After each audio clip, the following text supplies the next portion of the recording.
Ora, sejam bem-vindos. Nzoji é um livro de Aline Barbeitos com poesias escritas logo após a independência de Angola. A sua primeira edição foi lançada em 1979 e, já naquela altura, representou um marco na literatura angolana. Isto porque Nzoji é um dos primeiros livros de uma geração de escritores que colocou a exigência estética acima ou ao mesmo nível da exigência ética. Ou seja, a forma passou a ser tão ou mais importante que o conteúdo. De acordo com o próprio Arlindo, a identidade nacional só no tema deixa o texto superficial. Para ele, para ser considerada verdadeiramente angolana, a poesia tem que recorrer a formas de estruturas herdadas da nossa tradição oral. É especialmente este aspecto que a diferencia da poesia escrita noutros países e em outras culturas. Nzoji, que em português significa sonho, reúne poemas que descrevem a esperança de uma Angola melhor após a independência. Na sua maioria, são poesias curtas com muitas imagens de elementos da natureza. São recordações da infância do autor que ele interioriza como uma espécie de matéria-prima para a concretização do sonho de um novo país.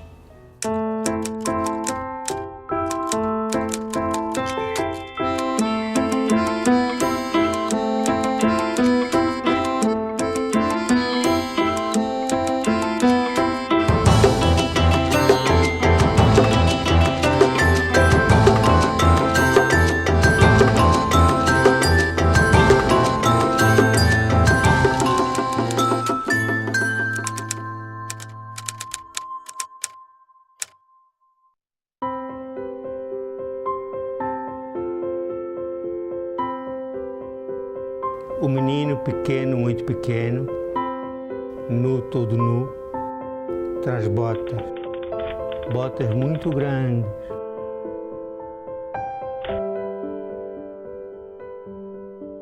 O Nzoji tem poemas que foram escritos ainda na guerrilha, mas poucos. Foram já escritos logo após a independência e então esses poemas representam a esperança, o sonho de uma Angola melhor que a colonial. Ora, a independência provocou em mim, como em milhões de angolanos, uma grande esperança, porque havia, de certa maneira, a nível do povo, uma esperança messiânica. É o meu sonho pessoal. Aquilo pelo qual eu tinha lutado, tinha arriscado a minha vida. E então isso aparece expresso em muitos poemas. O termo Nzoji, que em português significa sonho, pode ser visto em duas perspectivas. Numa perspectiva quase ideológica, em que há o sonho de uma nova nação. E numa perspectiva meramente ontológica ou vital, em que temos a realidade que parece o que não é, ou é o que não parece. Portanto, temos essas duas perspectivas. Olhar a realidade como se fosse um sonho. Então, os versos, as imagens que nos apresentam aqui, são imagens que passam como se estivéssemos a sonhar.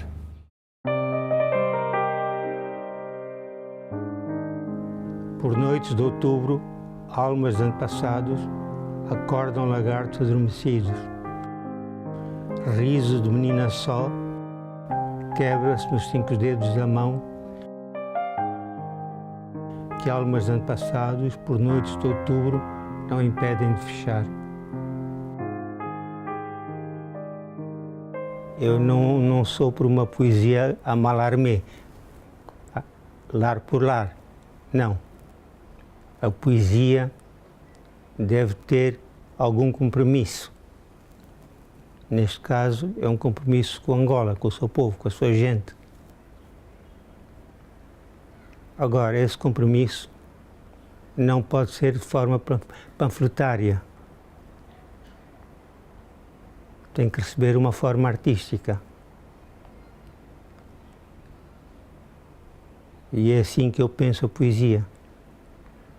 E foi assim que eu escrevi os meus livros, em que cada poema tem por trás de si muita reflexão sobre um determinado assunto, que aparece implícito nessa poesia. O engajamento aqui não é um engajamento tão ideologicamente manifesto. Não, é o engajamento natural de pessoa que viveu no campo, no mato, nós dizemos no mato, e que conhece uma certa realidade. Portanto, ele, ao escrever versos sem aquele engajamento manifesto, está automaticamente engajado porque fala não só das coisas simples, mas das pessoas simples.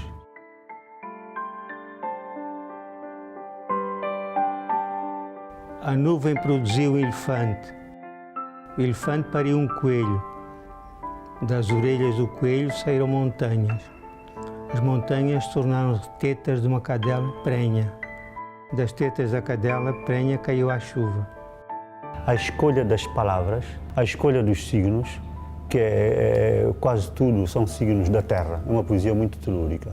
Fala de cobras, cobra verde, cobra preta, pássaros, insetos, rios, nuvens. Ele vai buscar estes elementos da natureza, uma natureza rural, mas é de uma inocência, de uma ternura tão profundas que realmente é uma criança que escreveu estes versos. Porque eu acho que não podemos esquecer o passado e a cultura do passado. Há que trazê-la até hoje e atualizá-la, modernizá-la. É essa a minha intenção. E esses poemas, até certo ponto, refletem inconscientemente uma certa tradição quimbundo. Porque eu ouvia muitas canções de ninar, quando era criança, cantadas por minha mãe em quimbundo. Então isso ficou no ouvido. E inconscientemente as formas dos poemas, até certo ponto, correspondem a canções. Não necessariamente, mas em muitos poemas, sim. Até histórias tradicionais.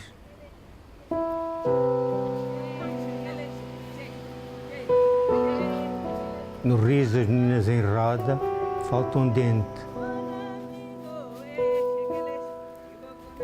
No sonho do pastor de pé, há um furo igual à cova do outro lado do vento. A estrela branca na testa do boi pardo não sobe ao céu. E a mulher pobre dançando não casa com o espírito da floresta. No riso das meninas em roda, falta um dente. A influência maior é da poesia chinesa e japonesa. Por quê? Porque na cultura chinesa, que influenciou a japonesa, não há uma separação, como há na cultura ocidental, entre o ser humano e a natureza. Na nossa cultura, o ser humano está inserido na natureza, tal e qual como na cultura chinesa. E foi esta semelhança que me atraiu. Assim, eu procurei me afastar de modelos ocidentais e fui buscar aos vários orientes influências ou, digamos, inspirações que eu aglutinava com os locais daqui de Angola. E essas experiências marcaram a forma. Os versos são do género do haikai japonês, muito curtos, mas de uma intensidade e de uma universalidade tremenda. Só para dar um exemplo. Catatos em haste verde, baloiçando, cacos de arco-íris em tarde de chuva. Então temos aqui uma nova forma de lapidar o verso em Angola com uma dimensão etnofigurativa muito impressionante. Este é o aspecto fundamental desta poesia.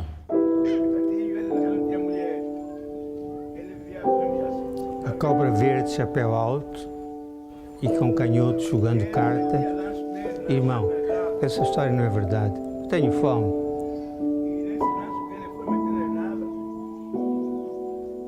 O poeta é o artesão da palavra.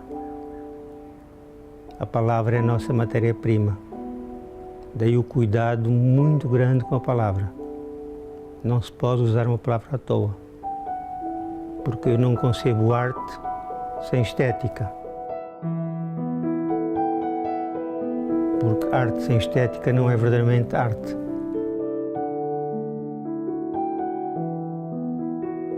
O artista se distingue do artesão, porque o artesão pode ser muito bom na execução de uma obra, mas nele não há este pequeno toque que faz do maravilhoso, do transcendente, que representa a arte, neste caso a poesia. Portanto, é um livro que, no princípio, eu vou ser honesto, também não o compreendi muito bem, nunca tinha lido uma coisa igual. Tinha lido Fernando Pessoa, Eugênio de Andrade, muitos outros poetas, Agostinho Neto, e esta poesia tem palavras, eu chamo isto de uma fenomenologia da simplicidade. Tem palavras muito pequenas, muito simples, fala de bichos, insetos, cobras, etc., mas ao mesmo tempo requer que se leia um poema 5 ou 10 vezes. Portanto, esta é a problemática com a qual eu me deparei.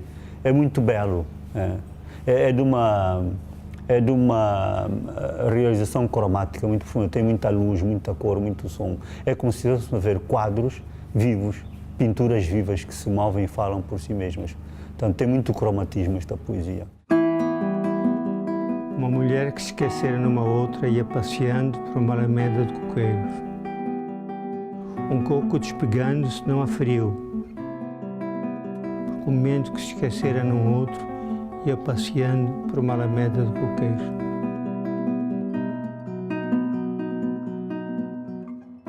Portanto, tem aqui um trabalho oficinal muito profundo, porque para fazer um poema destes não se faz assim de uma sentada. Um poema destes talvez requeira, do meu ponto de vista, da minha própria praxis e experiência, requer muito trabalho. Você trabalha até conseguir um efeito final.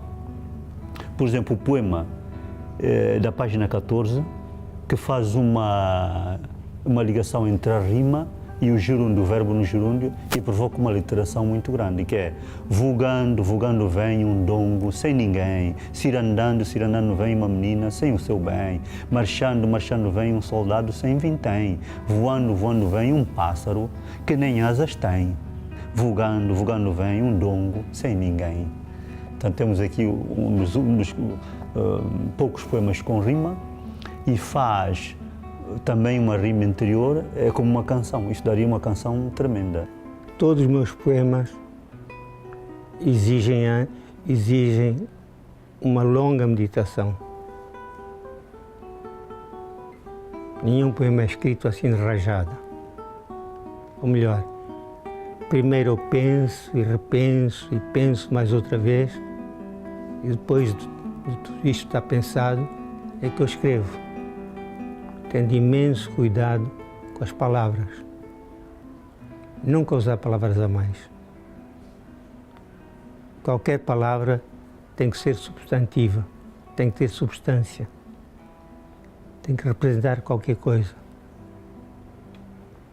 Daí, poemas curtos.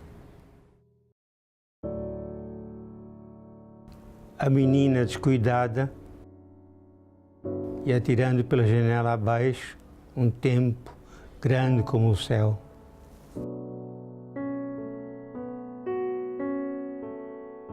É um livro que eu recomendo a todos os jovens, não só poetas ou pretendentes a escritores, mas todo estudante, a pessoa que estuda qualquer outra disciplina, um matemático, que leia esta poesia, porque convoca, chama a atenção para muita coisa que está esquecida neste momento.